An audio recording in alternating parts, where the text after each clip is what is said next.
But it's time for an NDTV Profit exclusive. Now, Indian tax authorities are sending inquiry notices to several individuals over foreign accounts and mainly in the UK and European countries. And we have Shimi joining us with more exclusive details on that story. Shimi, what are you picking up? Yeah, so what sources tells us is that, the Income Tax Department has started sending inquiry notices to several individuals over its foreign holdings, and in fact the notices were issued under section 131 pan-India across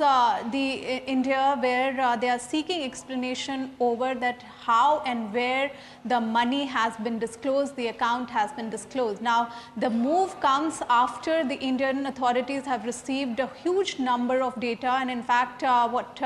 we understand from the sources that around 2.5 lakh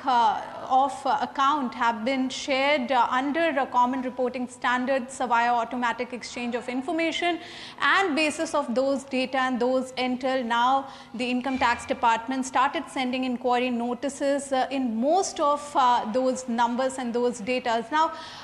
the critical point here is that if the account remains undisclosed and they are not able to kind of disclose, they won't come forward and say that we have not disclosed these data, then they may have to face action under Black Money Act, which is a very rigorous law under Income Tax Act, which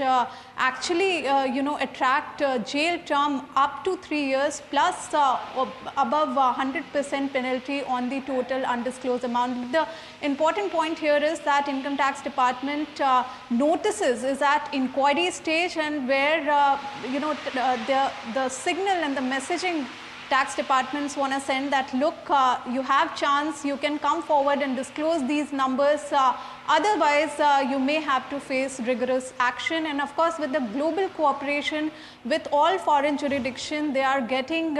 these data to kind of go after those individuals who used to easily stash money abroad and were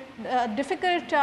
earlier to kind of trace those foreign accounts earlier, but with real-time access to these financial data, now Indian authorities are clearly going after those tax offenders. Okay, thank you for that, Shimi, for that perspective as well as for that cover of sorts coming in.